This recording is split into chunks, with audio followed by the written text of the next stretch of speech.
ए. प्रत्यक्ष कर, direct tax. जब किसी व्यक्ति पर सरकार कर अध्यारोपित करती है और कर का भुगतान भी उसी व्यक्ति द्वारा किया जाता है जिस पर इसका आरोपण होता है, तो इसे प्रत्यक्ष कर कहते हैं। इस कर को व्यक्ति दूसरों पर डाल नहीं सकता है। प्रत्यक्ष कर में कराघात एवं करापात एक ही व्यक्ति पर होता है, जैसे आयकर, निगम कर आदि।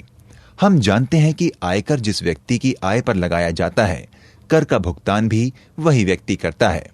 अतः आयकर प्रत्यक्ष कर है। प्रत्यक्ष कर का अध्ययन दो रूपों में करते हैं। नंबर 1, आय पर लगने वाला कर। नंबर 2, संपत्ति तथा पूंजी व्यवहारों पर कर। नंबर 1, आय पर कर के अंतर्गत आयकर, इनकम टैक्स तथा निगम कर, कॉर्पोरेट टैक्स का अध्ययन करते हैं। पहला, आयकर, इनकम टैक्स। केंद्र सरकार व्यक्ति की विभिन्न स्रोतों से अर्जित आय, जैसे वेतन, मजदूरी, ब्याज, व्यवसाय तथा लाभांश से प्राप्त आय पर कर लगाती है, जिसे आयकर अथवा व्यक्तिगत कर की संज्ञा दी जाती है। भारत में 24 जुलाई 1860 में आयकर तत्कालीन वायसरॉय लॉर्ड कैनिन के कार्यकाल में भारत में बजट के जनक जेम्स विल्सन द्वारा सर्वप्रथम लगाया गया था। 24 जुलाई 2010 को 150 वर्ष पूरे होने के कारण प्रतिवर्ष 24 जुलाई को आयकर दिवस के रूप में मनाने का निर्णय लिया गया। आयकर अधिनियम 1860 में लागू हुआ, किंतु 1865 में शीघ्र ही समाप्त हो गया। वर्तमान में आयकर का नियमन आयकर अधिनियम 1961 द्वारा होता है। 80C के अंतर्गत पीएफ, पीपीएफ, जीवन बीमा, एनएससी, इक्विटी लिंक्ड स्कीम, मकान की रजिस्ट्री पर व्यय, मकान पर लिए गए ऋण के संबंध में मूल ऋण की किश्त, 5 वर्षीय सावधि जमा, मेडिकल सेवाओं या बीमा के लिए अंशदान, बच्चों की शिक्षा पर व्यय आदि को सरकार द्वारा निर्धारित कर स्लैब के अनुसार आयकर दाता की सकल आय में से घटा दिया जाता है। यहां यह उल्लेखनीय है कि किसान विकास पत्र तथा इंदिरा विकास पत्र को 80C के अंतर्गत नहीं रखा जाता है। कृषि आय पर कर भारतीय संविधान में राज्य सूची का विषय है। कृषि आय पर कर भारत में सर्वप्रथम 1938 में बिहार में लगाया गया। नंबर 2, निगम कर, कॉर्पोरेट टैक्स।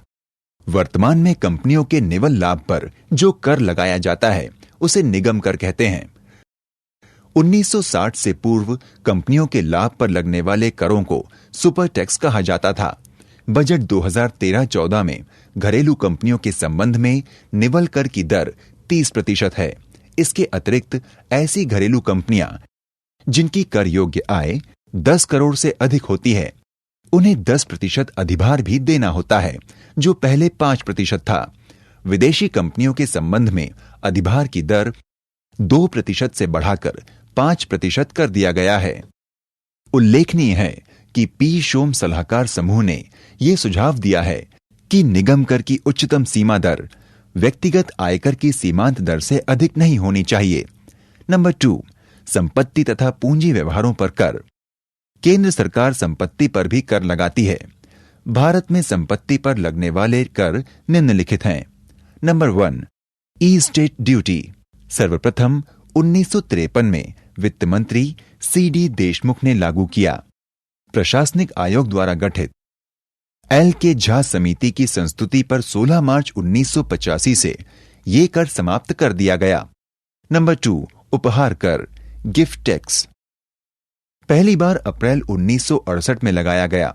उपहार कर को 1 अक्टूबर 1998 को वित्त मंत्री यशवंत सिन्हा के समय में समाप्त कर दिया गया, किंतु 2002-2003 से ये नियम व शर्त लागू की गई कि यदि किसी व्यक्ति को किसी सगे संबंधी से 50,000 से अधिक का उपहार प्राप्त होता है तो उसे उपहार प्राप्तकर्ता की आय में जोड़ दिया जाएगा तथा आयकर की भांति इस धन पर भी आयकर देय होगा। 2009-10 से किसी से भी प्राप्त 50,000 रुपए से अधिक के उपहार पर कर देय होगा। नंबर 3, धन कर, टैक्स ऑन वेल्थ। ये कर संपत्तियों के निवल मूल्य पर लगाया जाता है। इसे निकोलस केल्डार की सिफारिश के आधार पर प्रथम बार अप्रैल 1957 में लगाया गया। नंबर 4, पूंजी लाभ कर। कैपिटल गेन्स टैक्स, जब कोई प्रतिभूति, मकान या शेयर अथवा अन्य संपत्ति अपनी क्रय लागत से अधिक पर बिकती है तो इससे होने वाले लाभ को पूंजी लाभ कहते हैं। किंतु यदि कोई भी संपत्ति या प्रतिभूति अपने क्रय के 1 वर्ष के भीतर ही बिकती है तो इस पर होने वाले लाभ को अल्पकालीन पूंजी लाभ कहते हैं। 2011-12 में पूंजी लाभ कर की दर 15% थी। नंबर 5, फ्रिंज बेनिफिट टैक्स, सीमांत लाभ कर। ये कर 2005-6 में प्रारंभ किया गया तथा 1 अप्रैल 2009 को समाप्त कर दिया गया। नंबर 6, प्रतिभूति व्यापार पर कर, सिक्योरिटी ट्रेड टैक्स। ये कर 2004-5 के बजट में लगाया गया एवं 1 अक्टूबर 2004 से प्रभावी हुआ।